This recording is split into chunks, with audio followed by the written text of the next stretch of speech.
சென்னையின் இரண்டாம் கட்ட மெட்ரோ ரயில் திட்டத்தின் வழித்தடம் 4 மயில் எனப்படும் சுரங்கம் தோண்டும் இயந்திரம் கடந்த ஆண்டு பனகல் பூங்காவில் பணியை தொடங்கிய நிலையில் தற்போது கோடம்பாக்கம் நிலையத்தை வந்தடைந்தது.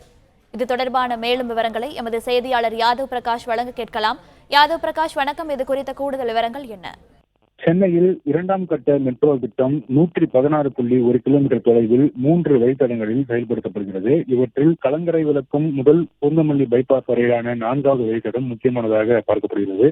இந்த வழித்தடத்தில் கலங்கரை விளக்கம் முதல் கோடம்பாக்கம் மேம்பாலம் வரை சுரங்கப்பாதையாக இந்த பாதை அமைகிறது. இதனால இந்த பாதையில சுரங்கம் தோண்டும் பணி கடந்த பல மாதங்களாக நடைபெற்று வருகிறது. இந்த நிலையில கோடம்பாக்கம் பனகல் பூங்காவில் இருந்து தொடங்கிய இந்த சுரங்கம் தோண்டும் பணி கோடம்பாக்கம் ரயில் நிலையத்துக்கு வந்தடைந்திருப்பதாக தற்போது மெட்ரோ ரயில் நிலையம் சார்பில் அறிவிக்கப்பட்டிருக்கிறது.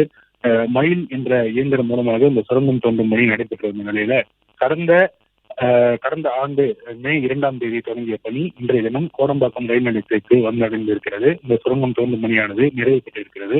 இதுல பல்வேறு சவால்கள் நிறைந்திருந்ததாக இந்த பணிகள்ல பல்வேறு சவால்கள் நிறைந்திருந்ததாக மெட்ரோ நிர்வாகம் சார்பில் வெளியிடப்பட்டிருக்கக்கூடிய செய்திக்குறிப்பில் தெரிவிக்கப்பட்டிருக்கிறது. அதுல பனகல் பூங்கா மற்றும் கோடம்பாக்கம் இடையிலான இந்த சுரங்கப்பாதை பிரிவு 2ஆம் கட்டத்தின் மிக நீளமான சுரங்கப்பாதை என்று தெரிவிக்கப்பட்டிருக்கிறது.